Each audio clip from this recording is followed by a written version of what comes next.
Mesdames, Messieurs, merci de suivre les programmes de ITV. 19h45, c'est parti pour la principale édition du soir. Dans l'actualité, ce soir, la sécurité à Touba pour le Grand Magal de Touba. Le général Moussa Fall rassure le khalife général des Mourites. Toutes les dispositions sont prises pour parer à toute éventualité pour cette édition 2023. 25 escadrons seront mobilisés pour la sécurité des personnes et des biens. Vous l'entendrez dans ce journal. Un sport football polémique autour du match Sénégal-Rwanda. L'équipe sénégalaise qui sera sur place.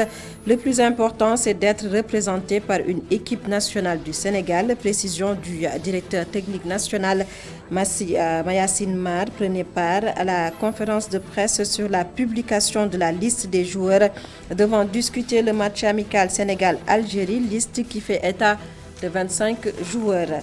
Et en fin d'édition, la rubrique Culture ce soir, on revient sur le projet LOHO, un projet de formation professionnelle à l'entrepreneuriat dans les métiers des arts sénégalais. Le point avec Momodou Dian dans la rubrique Culture. Voilà pour les titres. Le développement, c'est juste après ceci.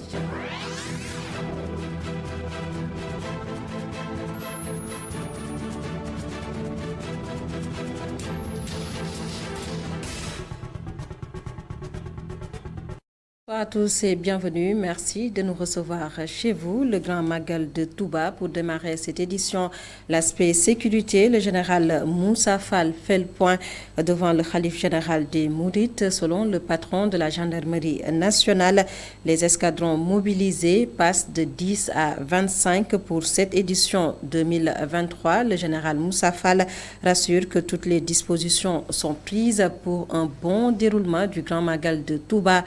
Le général Moussa Fall que voici. yombalal nit ñi ñu ñëw ak lu mu manti metti léegi wax naa leen ko réunion nee naa leen saxaar gi bu ñu taxawee ne bu kenn taxaw ci biir. Nous allons faciliter le convoyage à tous les fidèles. Pour ce qui est du train, on ne peut pas dire aux fidèles de ne pas rester debout à bord, mais nous allons veiller à ce qu'ils ne montent pas sur le train. Nous allons faire preuve de tolérance, mais nous n'allons pas laisser les gens prendre des risques qui mettent en danger leur vie. D'habitude, on envoyait 10 escadrons à Touba. Cette année, j'ai amené 25 escadrons pour plus de sécurité. Il y a des individus qui profèrent des menaces, mais soyez rassurés. Parce que qui n'a rien dit. Les propos du général Moussa Fall traduits par Momodou Dian et du côté de la sécurité routière, le secrétaire général du syndicat des professionnels des transports routiers du Sénégal appelle à la prudence et à plus de responsabilité. Pour Fallou Samb, le concept zéro accident est bien réalisable. Il insiste également sur le respect du code de la route. Fallou Samb était l'invité de Keno Askanu. Je propose de l'écouter. Il est avec Elhadji Malick Cissé. Comme on a l'habitude de le faire, on est à l'approche du Magal, donc notre devoir en tant que responsable, c'est d'inviter nos camarades au respect des règles de circulation du code de la route et défier aussi ce qui est taxe de mauvais comportement pour prouver que, comme je l'ai dit tantôt, sont des professionnels. Je crois qu'il est temps que pour que les tueries cessent sur nos routes et que c'est nous les premiers responsables. Donc chacun des participants du Magal, y compris les khalifs, les habitants de Touba, comme les autorités, chacun a son rôle à jouer. Donc votre rôle c'est quoi? C'est de transporter les gens, de respecter le contrat, de les transporter sains et saufs d'un point A à un point B. Donc nous vous invitons tous, vraiment de ne pas déroger à la règle. Prenez soin de ce que vous faites. Respectez les passagers. Engagez-vous à faire du mieux que les autres. Vraiment, c'est ça le message que nous voulons lancer. Comme vous le savez, si par exemple la réglementation des heures de circulation des heures de nuit, effectivement, nous acceptons. Nous avons compris que depuis que cette mesure a été mise à jour, ça a réduit considérablement les accidents. Mais aussi, le Magal de Touba, c'est un événement exceptionnel où des millions de personnes sont transportées vers un seul lieu qui est Touba. Donc aussi, par exemple, on veut retenir tous les gens de se transporter le jour sans la nuit, ça peut poser problème. Donc ce que nous demandons, c'est de renforcer les checkpoints, de renforcer la sécurité et demander aussi à nos camarades syndicalistes, nos représentants dans les régions de sortir des gares routières pour vraiment se mettre sur les points sensibles, pour sensibiliser et demander aux gens de ralentir et de respecter les règles. Chapitre de l'emploi et de l'employabilité des jeunes à Bargny. 100 jeunes ont bénéficié d'une formation, une formation financée par la SOCOSIM en partenariat avec l'Agence nationale de la maison de l'outil. Maud Malik Mbaye est le directeur de l'agence. Je vous propose de l'écouter. Il est avec Babacar Seck. Mais notre conviction, c'est que ce que l'État du Sénégal fait en termes d'appui financier, budgétaire, aux autres structures de formation, d'accompagnement, d'insertion, rapporté à l'ANAMO, divisé par 10, aura des résultats multipliés par 10. Je suis dans le secteur depuis 12 ans, je n'en connais pas un bout. Je connais les efforts que l'État du Sénégal, que le président Macky Sall a fait pour l'accompagnement, l'apprentissage, la formation, l'insertion. Ma certitude, c'est que divisé par 10, les efforts consentis par l'État du Sénégal au niveau des structures, rapportés ou octroyés à l'Agence nationale de la maison de l'outil, nous aurons des résultats palpables multipliés par 10. Parce que c'est très simple.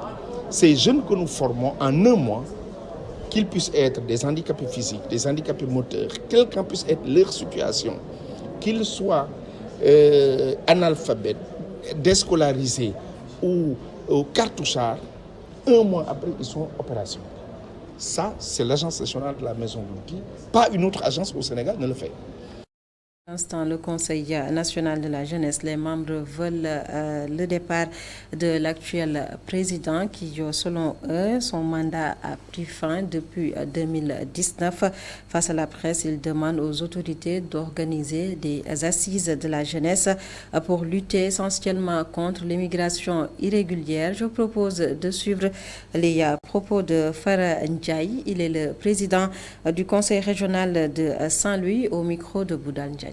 La migration irrégulière s'est accélérée ces dernières années au Sénégal, prenant des proportions le plus souvent dramatiques. Non seulement ce phénomène touche les bras les plus valides du pays. Urgence CNJS invite les jeunes à prendre conscience de leur potentiel énorme et du rôle en tant qu'acteurs incontournables qu'ils ont dans la construction de notre pays et de notre continent. Nous pouvons, à partir des opportunités qui existent dans nos terroirs, développer des initiatives qui pourront à la fois contribuer au rayonnement de nos différentes localités, mais aussi à notre propre essor économique et social. L'urgence CNJS dénonce le silence coupable du bureau exécutif du Conseil national de la jeunesse du Sénégal,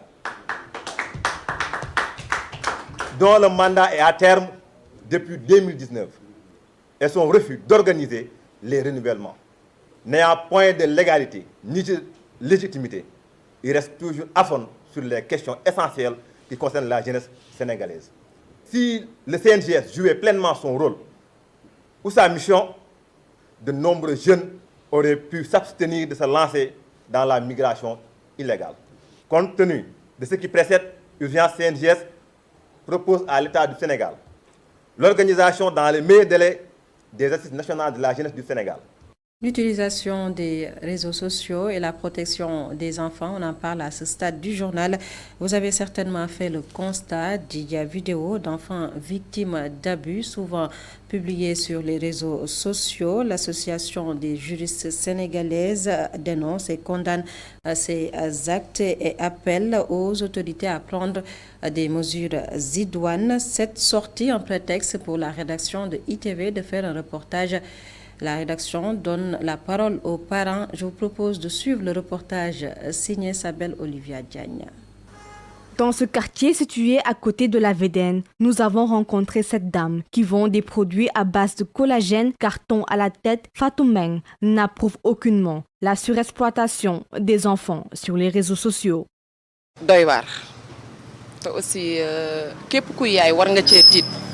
Les réseaux sont très dangereux, surtout pour les enfants. Exposer ces enfants les pousse à penser que c'est normal, or que tel n'est pas le cas. En route vers sa maison, sachet à la main, Raki Désiré Ndiaye pense qu'un enfant doit être protégé. Elle interpelle les parents. Je pense qu'on est normal parce que les enfants doivent être protégés. Aucune mère ne doit exposer son enfant sur les réseaux sociaux. Quand on a créé les réseaux sociaux, c'est juste pour travailler et non pour y exposer les enfants. Après moi indi du ci ko tak rek xalé bi commencé pervertir parce que day yakar ne lol la. Toujours dans les couloirs de ce quartier, ce père de famille, Mohamed Gassama, prodigue des conseils aux parents. On doit encadrer les enfants sur les réseaux sociaux. On doit aussi les éduquer et leur faire comprendre les dangers. Des vidéos montrant des jeunes enfants avec des actes obscènes pullulent les réseaux sociaux. C'est ce qui a fait réagir l'Association des juristes sénégalaises qui demande plus de vigilance aux parents.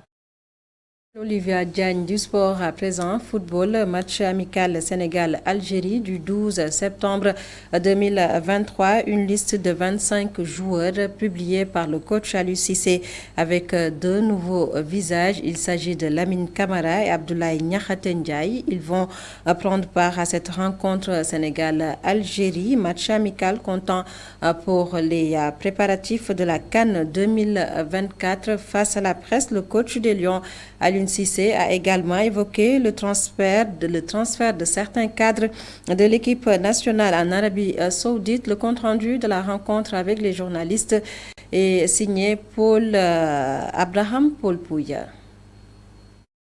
25 joueurs convoqués pour le match, 2 joueurs appelés pour la première fois, Lamine Camara, Abdoulaye Niakhaté Ndiaye, des absents aussi notés, Nampalys Mendy qui n'a toujours pas trouvé de club, Pape Gueye de l'Olympique de Marseille qui ne joue pas, suspendu, Alfred écarté du groupe Rennais, le gardien Edouard Mendy signe son retour dans la tanière depuis la Coupe du Monde. Ces matchs-là doivent nous permettre, si vous voulez, de voir des garçons qu'on n'a pas vus.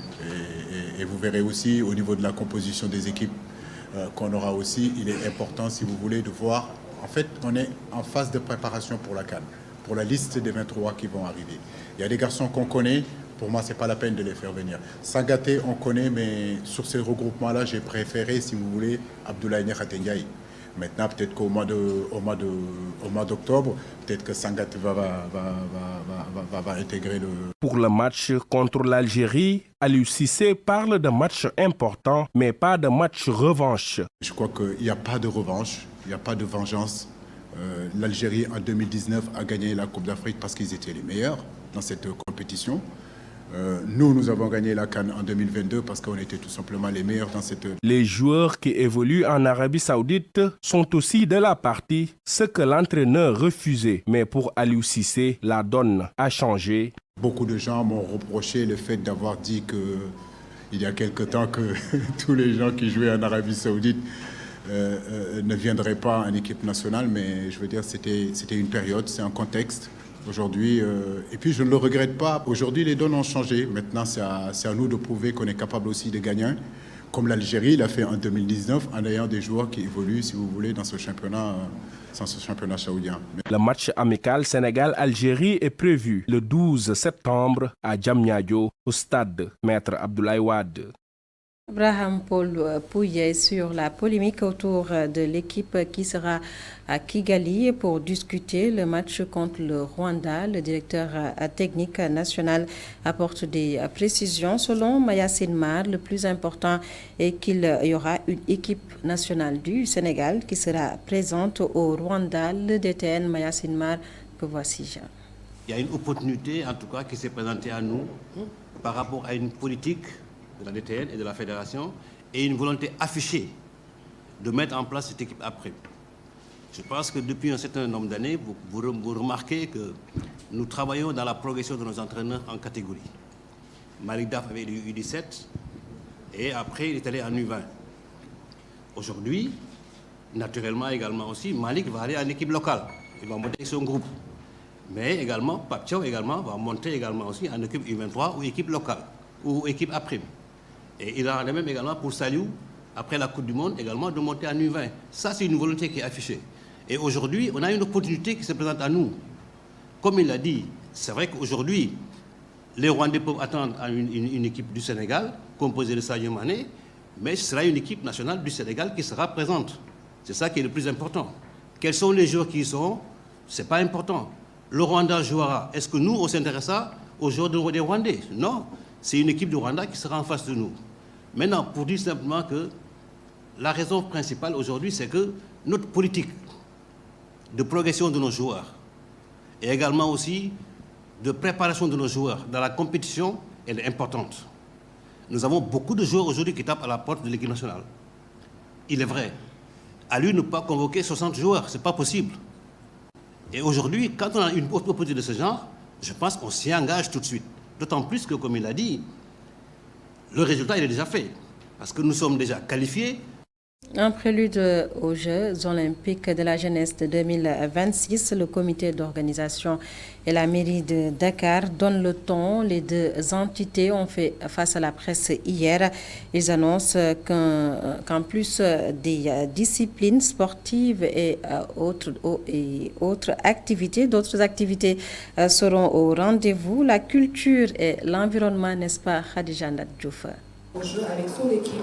Le comité d'organisation des Jeux olympiques de la jeunesse a lancé le top départ pour le festival Dakar en Jeux, une façon de préparer la jeunesse pour les JOJ de 2026 qui vont se dérouler pour une première fois en terre africaine.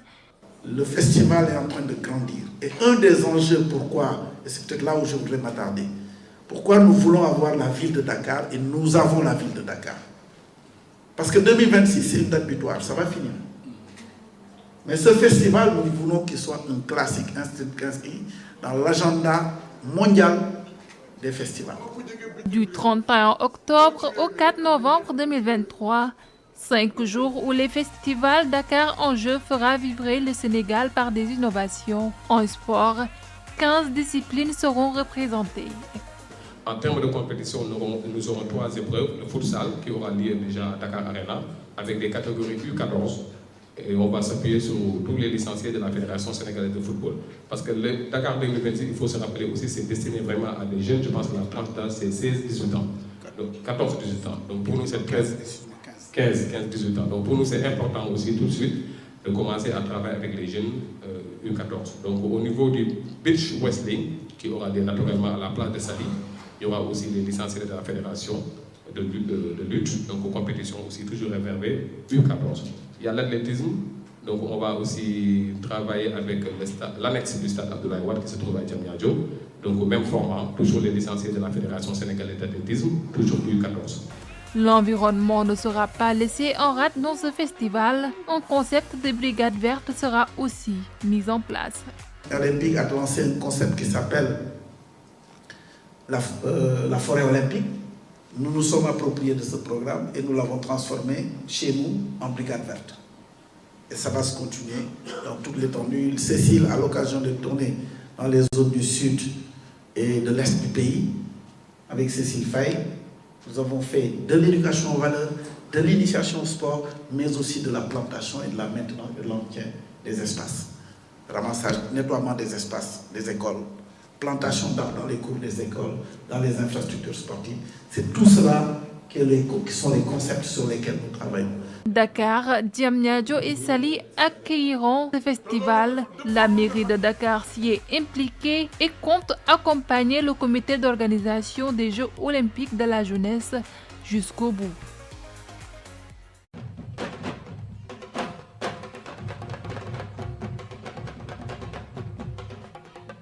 Et vous l'avez compris, à Culture, la rubrique hebdomadaire, on reparle ce soir du lancement du projet Loho. L'objectif de ce projet, une formation professionnelle à l'entrepreneuriat dans les métiers des arts sénégalais. Culture, la rubrique réalisée par Mamadou Dian. C'est un projet dénommé Loho. Loho, quand on le dit, c'est la main. Et quand on parle de main, c'est le geste. Et donc tous les métiers d'art, ça se passe à travers la main.